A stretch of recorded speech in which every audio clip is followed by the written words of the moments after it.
Can I ask why you're not a fan of the nuclear family?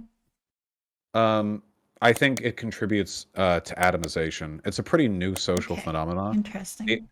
Because in plenty of other societies, like people tend to live with their grandchildren or grandparents, like it'll be a multi-generational household. There are downsides to that, right? Like I don't know if I'd want to live with my grandparents, but there are elements of it that are preferable. And right now it just seems like people are really lonely. Like the family unit is really, really self-contained right now in especially in like affluent communities, right? So at least this is what I've noticed from being about the place. Like black people and white people tend to both pursue nuclear families broadly, but if you go to like poor black areas, the neighbors all know each other because poverty sort of necessitates a degree of mutual communication, whether that be watching out for like concerns neighborhood wise or like, hey, take care of my kid or hey, can I borrow this, whatever. Whereas like if you go into the suburbs, which are more multiracial now than they used to be, but there's definitely still an element of white coding.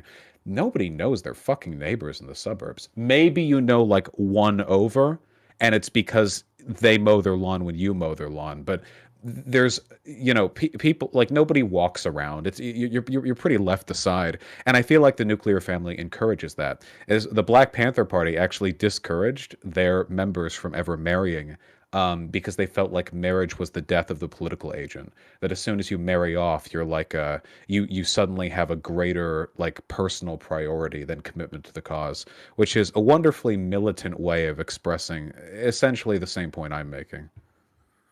I mean, I guess I would say that I disagree in quite a lot of ways. But and you talk about like the nuclear family contributing to atomization. I would say that it's the opposite, where the degradation of the nuclear family, the encouragement of people to engage in like short-term relationships, casual relationships, leads to this feeling of like loneliness and the inability for people to like put down roots and start building community. You bring up like a good point, which is that suburbs tend to be like pretty bad for encouraging like community building or neighborhood building. But I think that's like a little bit different of a question of like whether or not the family unit itself is beneficial. Because I think you can have, nuclear family units that within them, there's a lot of community building, there's a lot of like strong partnerships. And then also nuclear families that are interacting with other nuclear families. I'm not necessarily like opposed to like bigger family structures where like you're inviting grandparents in or cousins into the same household. I think that's like legitimate. But I would say that like the nuclear family and the willingness to build family relationships, start families, which is something that we see like precipitously on the decline, not only in America, but in countries across the world, is something that I think is contributing to this problem of loneliness. And it'd be an improvement if people were more focused on building those family relationships than they are currently. I can't find a source for what I said about the Black Panther Party. I might have just made that up. I swear I remembered it, but I can't. I'll believe you. Okay. Yeah, well, don't no no. I could be wrong. Just yeah, don't judge me. Lefty misinfo and all that. I guess the issue is that like the areas of the world that have the most committed nuclear families are also the ones that seem to demonstrate the highest degrees of unhappiness, right? When you talk about like level of community involvement, like the suburbs are the worst. And then you have higher levels in poorer areas, not necessarily happiness, but like feeling involved with your community. There can be other negative externalities with regards to happiness because they're, fucking poor, right? I mean, there could be other things affecting that, but they tend to be more community inclined. And then if you go to countries like Brazil, where many people are much poorer and they live in these like ramshackle tenements that stretch out across the hills, where oftentimes like you have your family, but you have like your neighborhood family too. Like there's multiple overlapping levels of direct community engagement. You have people who have a much greater degree of community involvement. Again, that's not to say there can't be negative. I mean, I tend to associate this with poverty, but I feel like wealth in this case tends to insulate people from others. Many people's dream is to be like away from others, and they don't realize what that does to them. Um, I think it was. There was some Greek philosopher who set about trying to discover the science of happiness, or I guess the nature of happiness, not really the science. Who found that, and this is a highly unscientific discovery, but he found that living in a large house, um, chat is, it's not Socrates, chat. Do you know only one Greek philosopher? Jesus.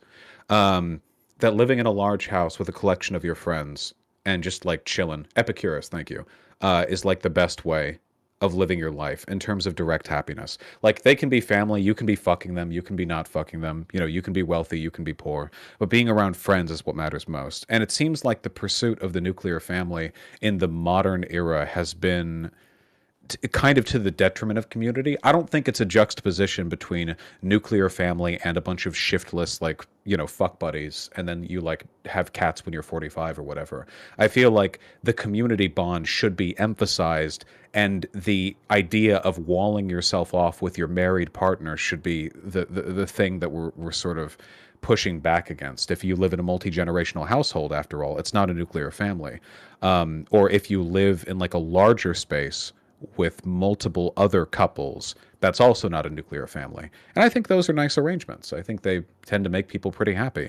That's how humans lived back in tribal societies back in the day, right? I mean, whether or not we had marriage back then, you know, people would just fuck whoever, and then the kids would come out, and they would just be sort of raised by the village. I also think two parents is just not enough to raise kids, especially in the modern economy. It doesn't seem like enough, you know. Kids should be able to interact with, you know, few people like in the day to day, not just, you know, you have like the mom and the dad comes home from work and he passes out. You know, it's a variable thing. A lot of this is just us projecting things that we like, but there is some research on different types of family structures next to levels of community integration.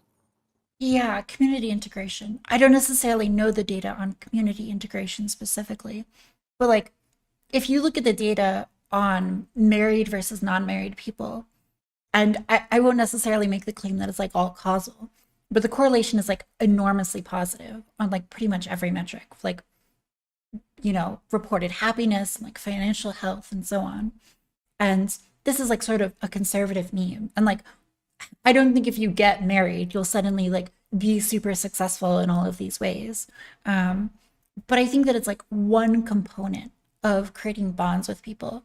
And so if you treat like marriage and family and the nuclear family as like the end all be all of that community bonding, that's really bad. That's, you know, going to be disastrous. But I think if you treat it as like one necessary part to like build family and to engage in these like marriage structures, even if they're not like, you know, legalized or whatever, but creating those, you know, strong relationships with people, that's something that I think is going to be beneficial for people. And certainly better than like the highly atomized, like highly casual approach to relationships with it, which I think people tend to take. Yeah, well, I don't really. I'm not a big fan of marriage personally, but you know, I'm not here to yum yuck and take marriage away from other people if they're so inclined. If people want to get married, then that's a-okay by me. It's the exclusion of additional metrics for community integration that I Mhm. take issue with, because often that is what it is. You know, marriage is the wall off for a lot of people. You know, well, because once you get married, and this is true by the way, once you get married, a lot of people stop like changing and they stop making new friends. Marriage Mm. is seen as a kind of social end state where you've succeeded. You must have had some degree of personal financial success because marriage is heavily biased in favor of people who can afford things associated with marriage. And socially, you found someone willing to spend their life with you. So, you know, congratulations, end state, good for you. And then people never grow or change after that, which can be pretty unfortunate. It wouldn't surprise me if people who are married are more happy than people who aren't because you're pre-selecting for a couple of things with married people. For one, they have a partner, right? You know, someone with them. Marriage does tend to, you know, be a product of communities that have a higher average income, um, stuff like that. Also, But religious communities. religious communities, but nobody wants to be part of those. Um, yeah, there's a lot of there are a lot of multivariate confounding elements there. Um, but ultimately, people should be into what they're into, right? If people are given the freedom to choose. They should be given the social respect that should come with that freedom. And as it stands right now, even though people have the freedom to not get married, we don't respect that choice very much, right? It's considered kind of a failure to be old and to have never married. Now, I do think it's sad if people are old and have never loved, or old and have never had a relationship, or stuff like that, right? But marriage is a pretty artificial, contracted boundary around um, those around relationships people would have been having anyway. I mean, I think that the freedom to choose oftentimes leads people to choosing whatever like feels good in the moment, whatever is pleasurable in the moment. And a lot of times those choices are short term and they're destructive. Like it feels good in the moment to like choose to eat, fast food and whatnot. But like long term, that can be like destructive to your body. It can make you less, focused, less healthy, you know, really decrease your quality of life. And I think But that they're like, right. yeah, and so I think that like maybe there's a similar thing that happens with marriage where like there's this like freedom to choose what kind of relationship you engage in. And the immediately like pleasurable thing to do is to like pursue lots of casual sex and like hookup culture and whatnot. Like our little monkey brains are like programmed to like love this sort of thing. But ultimately long term, it might be like a lot better to develop like long, stable, lasting relationships. And I You can won't do both at the same necessarily time. wait, what is that? Or you could do both at the same time, though. Yeah, yeah. And this is exactly what I was going to say. We're like, some people are very capable of doing both at the same time. So, like, some people are like very good at being polyamorous. Um, and they can have, a partner and they can engage with other people. Some people are not good at this. And so, I think you have to be like very mindful that if you're the kind of person who is not super good at you know, who has is like choosing one or the other. The thing that might feel good like in the moment might also come with consequences long term. And you might feel like, especially if you're a woman, men, thankfully, you have to worry about this less. But like, unfortunately, the reality is that like women tend to go for older partners and men tend to go for younger partners. And so if you spend your 20s like engaging in a high degree of like casual sex and not really pursuing those long-term partnerships, you might find yourself in your 30s or 40s less able to develop those long-term relationships just because the dating pool has shrunk so much. And again, that's like that sucks, but like that's the reality that a lot of women find themselves in. And so like I think they're like there's it's a good thing if the culture around you can encourage you to pursue these long-term bonds that are going to enable you to have success later in life. And that shouldn't be like the end all be all. You shouldn't wall yourself off after that. But it can be a good first step to combating some of that isolationism, atomization, and loneliness that people experience. I have to push back on a few things here. I don't disagree with the broader point, of course, which is that a realistic understanding of what types of relationships will bring you happiness is something everyone should adopt. Certainly, there are people who pursue, hookups, in some sort of vain attempt at grasping something that they're not really looking for because they don't like know to look for something more substantive. Though, to be fair, what with the average age of an American marriage being like 8 years these days, and a ton of people regretting getting married early, I don't think that's a unique take on either side. There are plenty of historical and contemporary examples of people being rushed into marriage because they felt like that was not even just because it was the end goal, but because they've been sort of socially um, conditioned to believe that's like the desirable end state. And then they have no idea what they want in a partner interpersonally, sexually, and then they end up getting divorced. And it's like, well, a lot of folks get divorced these days. Marriage as an institution seems to have been one which was economically prudent for a time, but is becoming less so in an era of gig economies and two income households. Um, So there's been a paradigm shift with respect to that, certainly. And I think the average age difference, at least in America, between men and women is about 2 years. So it is true that men often lust after like younger women, probably to a really inappropriate degree, in many cases, judging by the prevalence of certain porn categories. Um, I don't know how much that bears out in like the marriage statistics, outside of that gap. And I think that's something culturally that you could address as well. Um, After all, the reasons why, people are like that dynamic tends to play out are pretty socially conditioned. It's not like some biological inalienable thing, right? A lot of men sort of fetishize vulnerability, youth, naivete, inexperience, and sexual virginity in women. So, yeah, I mean, there's no biological reason to go for that necessarily, right? Um, it's not like some female fertility thing. I think there's a lot of bad Evo psych out there around that, but I don't think that's the case. Um, Even if it was, you could counteract those. We counteract much more. I mean, humans biologically had a predisposition towards sexual assault. We had to make up laws against that, of course. That wasn't some inherent thing, but we did, and things are better now because rape is illegal. So, we can always make those changes. I just, I don't disagree that like, pairing off like long-term lifetime partners can often for many people be a really good thing. I think, having lifetime partners is fantastic. I just worry about some of the language here because it trends towards the idea that it is a mistake to spend a good portion of your life just hooking up or whatever. The language you used, like you're on a timer, you don't want to be 35 and all the men are dating 27-year-olds, I feel like there's a degree of alarmism there that's a way of kind of scaring people straight into a more socially conservative role.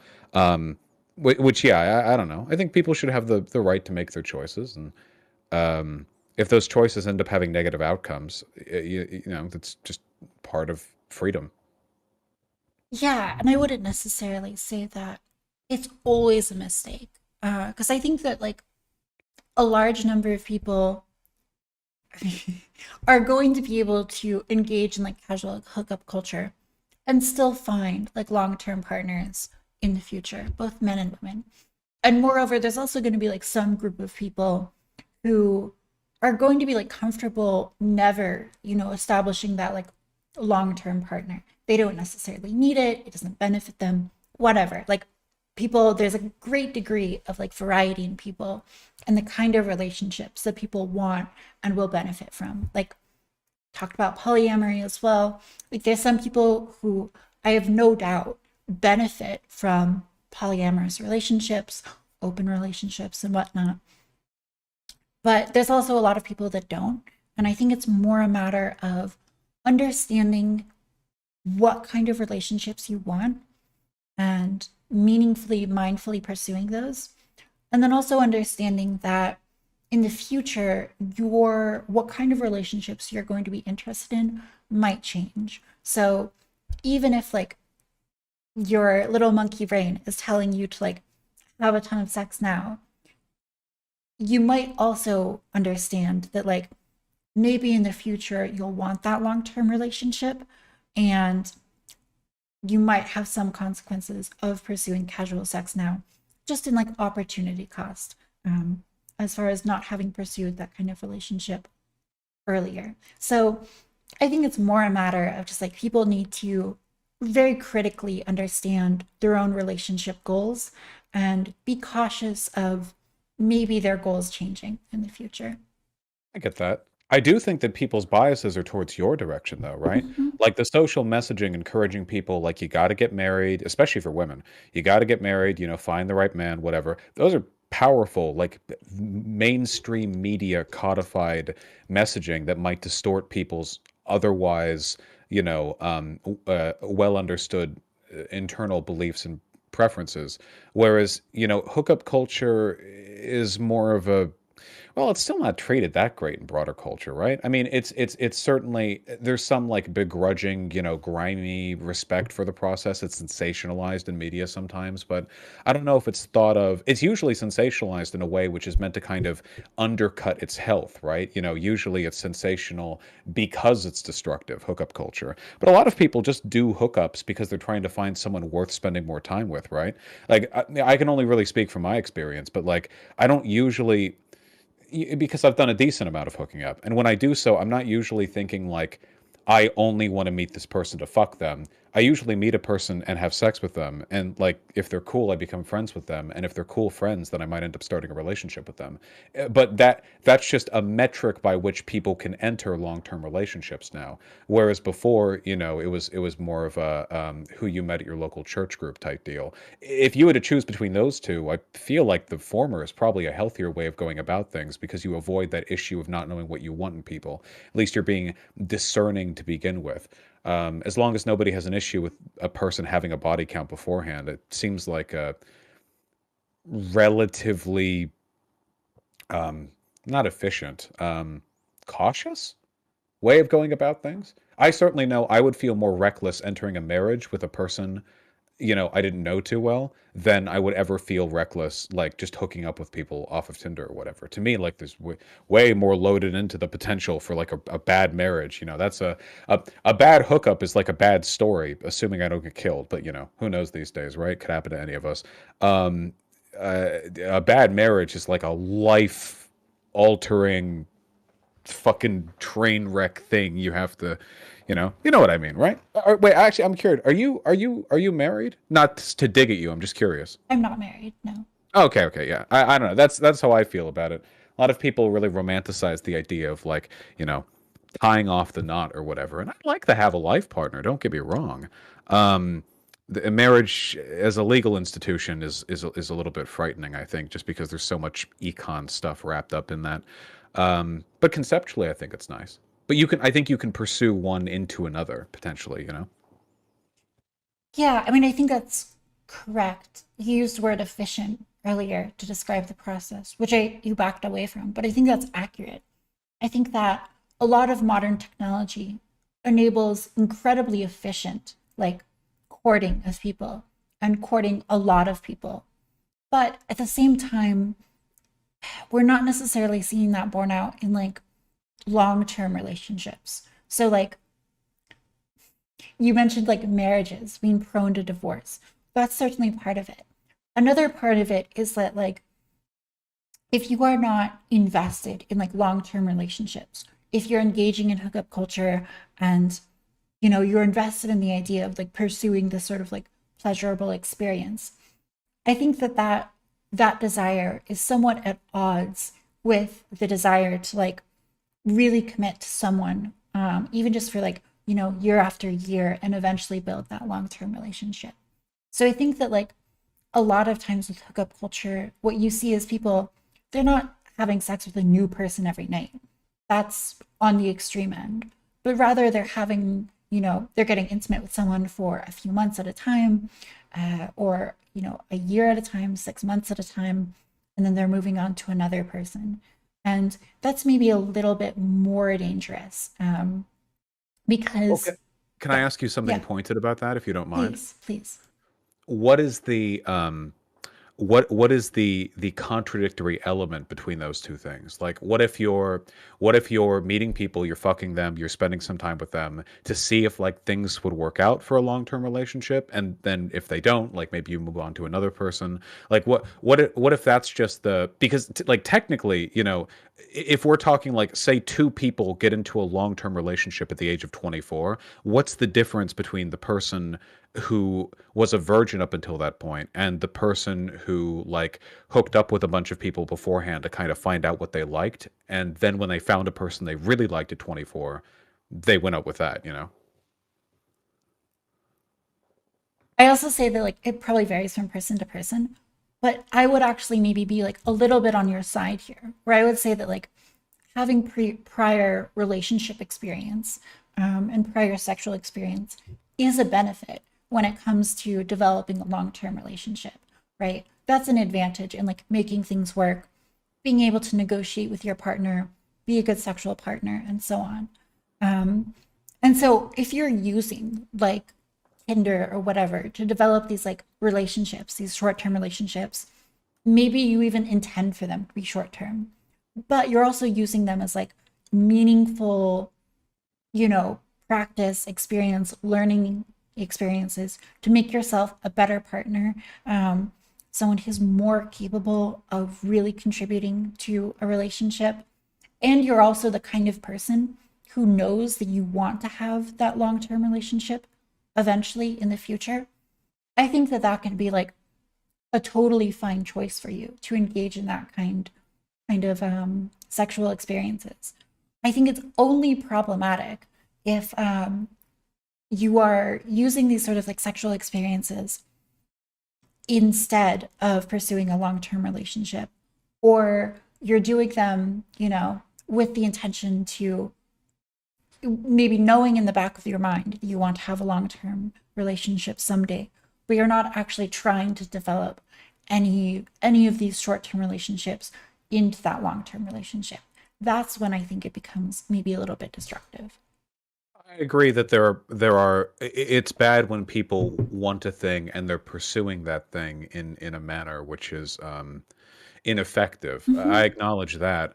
Though you know, there are people who I think just want to do that, at least for some periods of their life, right? Like it is possible to have people who are just sincerely uninterested in some kind of, you know, deep romantic companionship, but Mm-hmm. the desire for sexual companionship is, I think, something a lot of people are going to have pretty ubiquitously throughout their life. So to meet one of those desires without pursuing the other, I think, is, if it's something that would sincerely make you happier, if it's something that you're pursuing with a, you know, like a strong understanding of what makes you happy, that can be good, right?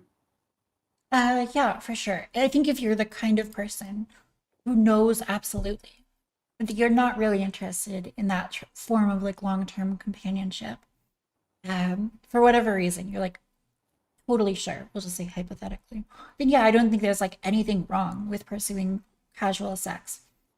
Like you said, I think it's only a problem if they've, you know, maybe got this eventual goal, or if their goals change as they get older and they discover that they've been, you know, the actions that they've engaged in have made them less able to have these sorts of relationships that they now want. As long as people are acting towards their own desires. Of course, we can never know that from an outside perspective unless we know them really, really well and we can, you know, make judgments for them. Um, yeah, but outside of that, it's always going to be really difficult to say. I feel like the casual sex thing right now is basically just a modernized and less conservative extension of how people used to date around back in the 50s, right? I just imagine that back in those days, you would just have like one or two dates with like the high school jock and the cheerleader or what, and they'd have like a milkshake or like what they call it, a malt at like a Sure. local bar, right? Yeah, and like Go down that'd to the be like, diner. yeah, exactly. And then like they'd get the vibe or whatever, and you know they'd make their decisions. But now people just like fuck on Tinder, right? But functionally, the same social role is being filled, which is you're determining whether a person is right for you. I think I think there's probably a lot of utility, or maybe not utility, but I feel like at least it's more honest the way we handle things now, right? You know, I don't see any reason why sex should be restricted just to a romantic relationship. So the idea of like potentially getting into one, like a marriage even, and you have like this religious virgin till marriage, you know, promise ring shit, where like you have no idea what's going. Like you might not have even seen them naked. Like what? Yeah, to me, this is like a very antiquated set of social standards that hookup culture has um, cut through. That there was like there was this layer of social conservatism that made life like pretty much empirically worse. That hookup culture managed you know, destigmatize the alternative to. And even if some people are unhappy with some of the decisions they've made in life, we're more free to choose which direction we want to take. You know, because in 1950, if you were a woman participating in the then equivalent of hookup culture, they'd be like pouring pig's blood at you or whatever. But yeah, Well, not just that, like if you go back before 1950, before the pill was invented, there's like a very real chance of getting sex or getting pregnant and like not being able to get an abortion. shotgun weddings. Yeah, they line you up, and it's like, well, got her pregnant. Good luck. You're 16 and you're married.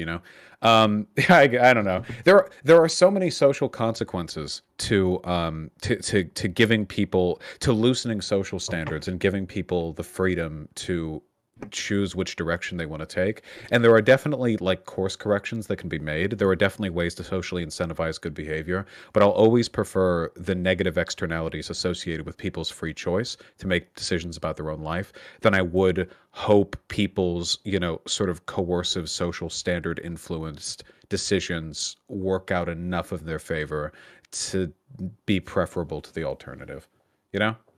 That's a very interesting take because I also feel like you very early on we started this discussion and we talked about creating social pressures that encourage democratic organization within your workplace.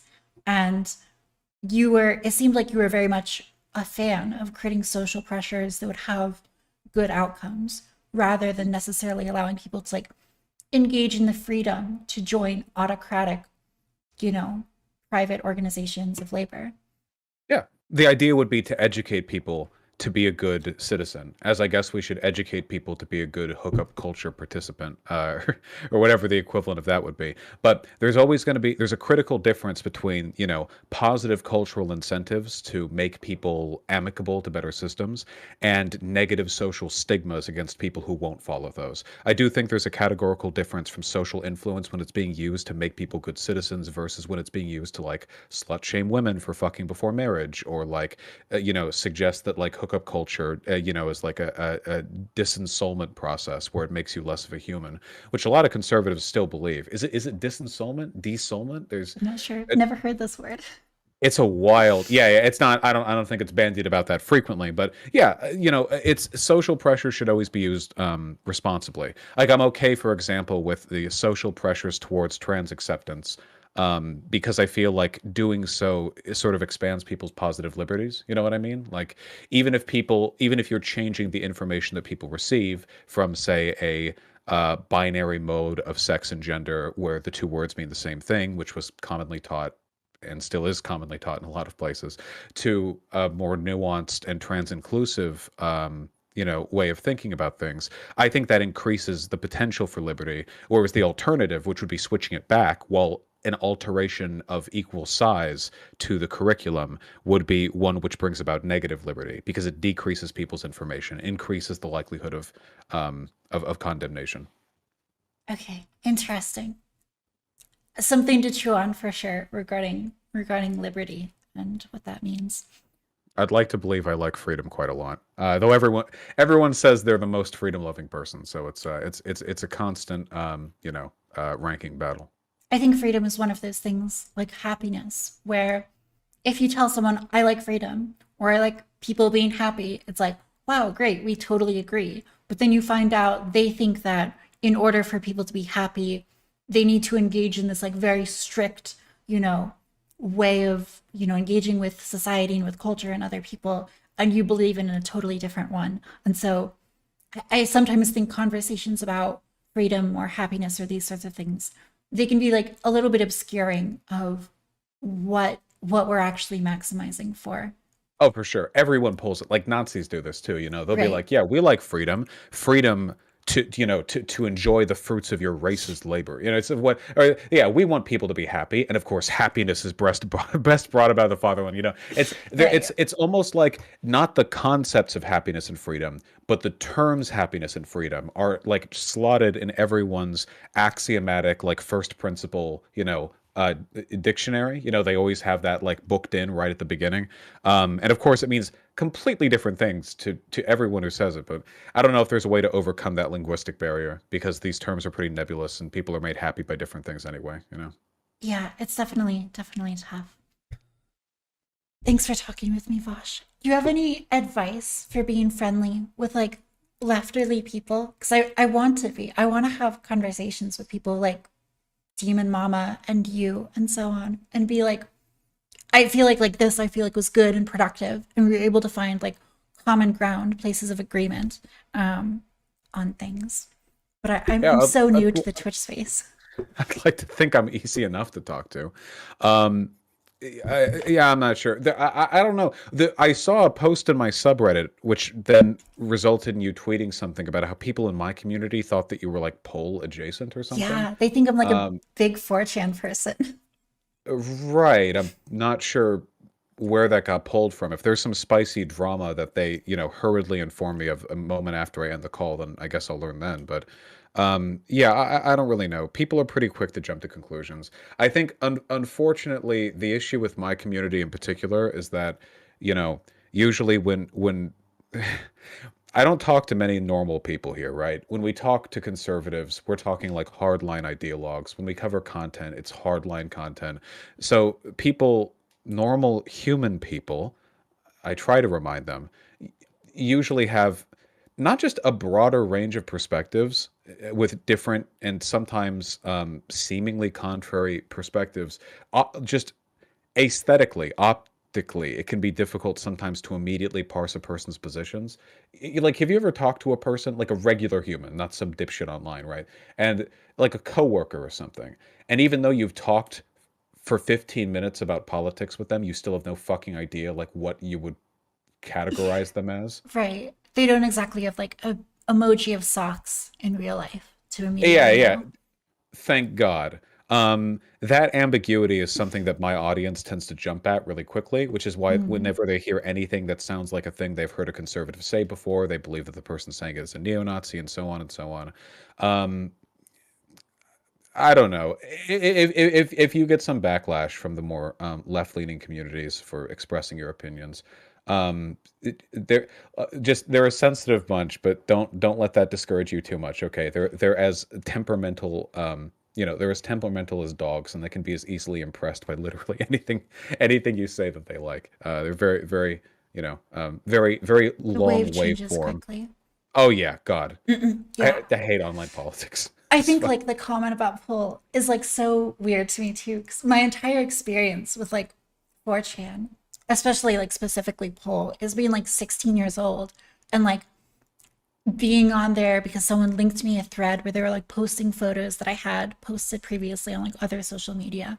And I was just like, in the trenches telling them that they were like idiots and all sorts of probably not Twitter safe words, telling them to do bad things to themselves and You're whatnot. saying Pole is actually not friendly towards gender nonconforming people. Is that? Right. Shocker. Imagine that.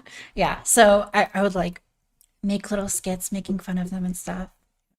So, Oh, well, as good of an engagement as one gets. I think I haven't casually browsed Pole in a while, but I know that sometimes there are threads in there about me. I'm sure they're equally positive towards me as they were towards you. oh, yeah, Um, totally. I appreciate you coming on. For sure. I think it was a good talk. Yeah, I think so too. It was a lot of fun. I now have to talk about subjects which are significantly less entertaining. So, Shame. Boo. yeah, police brutality. Oh, Have that's very serious. have a wonderful night. No, boo to police brutality. You got that one. You nailed that Okay. one. A hard topic. I'll talk to you another time, Vash. Take care. Ah, that was fun. I had a good time.